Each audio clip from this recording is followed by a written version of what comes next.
আদালতের একটা রায় ছিল আমাদের সরকারের। 5 আগস্ট সরকার পতনের পর থেকেই সামাজিক মাধ্যমে সরব সাবেক প্রধানমন্ত্রী শেখ হাসিনার ছেলে সজীব ওয়াজেদ জয় ও সাবেক প্রধানমন্ত্রী খালেদা জিয়ার ছেলে তারেক রহমান। তারা কখনো একে অন্যের দিকে আঙুল তুলছেন, কখনো নিজ দলকে দিচ্ছেন অনুপ্রেরণা। গেল 10 দিন সামাজিক মাধ্যমে দেয়া তাদের পোস্ট বিশ্লেষণ করেছে প্রতিদিনের বাংলাদেশ। এতে দেখা যায় মা শেখ হাসিনা ক্ষমতাচ্যুত হওয়ার পর বেশ সংকটের মুখেই রয়েছেন জয়। ফেসবুকে তার বেশিরভাগ পোস্টেই ক্ষোভের প্রকাশ। অন্যদিকে হাসিনা সরকার পতন যেন ভারমুক্ত করেছে তারেক রহমানকে। বেশ ফুরফুরে মেজাজেই রয়েছেন তিনি। দেশকে গণতন্ত্রের উত্তরণের 28 আগস্ট হাতিরঝিলে গাজী টিভির সাংবাদিক রাহনুমার রহস্যজনক মৃত্যুকে নৃশংস হামলা বলে মন্তব্য করে পোস্ট দিয়েছেন সজীব ওয়াজেদ জয়। আর একই দিন তারেক রহমানের ফেসবুক পোস্টে গুরুত্ব পেয়েছে বন্যা কবলিত এলাকায় বিএনপির ত্রাণ সহায়তা।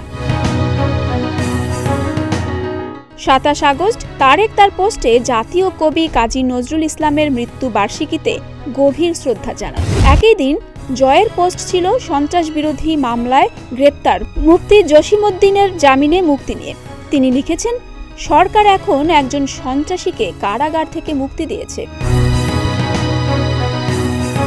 একদিন আগের পোস্টেই দেখা যায় সনাতন ধর্ম অনুসারীদের শুভ জন্মাষ্টমীর উপলক্ষে শুভেচ্ছা জানিয়েছেন তারেক। আর জয় সচিবালয় ও প্রধান উপদেষ্টার বাসভবনের আশপাশে সভা সমাবেশ নিষিদ্ধের এই নিউজ পোস্ট করেছেন। জয় যেদিন শিক্ষার্থী ও আনসারের সংঘর্ষের খবর শেয়ার করে লিখেছেন, ছাত্র বিক্ষোভকারীরা লাঠিসোঁটা নিয়ে শান্তিপূর্ণ আনসার আন্দোলনকারীদের ওপর হামলা চালায়। আর সেদিনেই তারেক রহমান ক্রিকেটারদের অভিনন্দন জানিয়ে লিখেছেন, বিশ্ব ক্রিকেটে বাংলাদেশের দামাল ছেলেরা সারা বিশ্বে দেশের জন্য যে ঈর্ষণীয় সম্মান বয়ে আনছে তাতে তিনি অভিভূত ও গৌরবান্বিত। 15 আগস্ট যারা শোক দিবসে বঙ্গবন্ধু জাদুঘরে শ্রদ্ধা জানাতে গিয়েছেন তাদের সবাইকে ধন্যবাদ জানান জয়। সেদিন তারেক রহমানের ফেসবুক অবশ্য কোনো পোস্টেই ছিল না।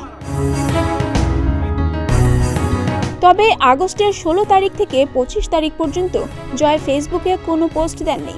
আর এ সময় বন্যার্তদের সাহায্যের আহ্বান, ছাত্র জনতার বিপ্লবে নিহতদের প্রতি সমবেদনা জানানো সহ বিভিন্ন ইস্যুতে সরব ছিলেন তারেক।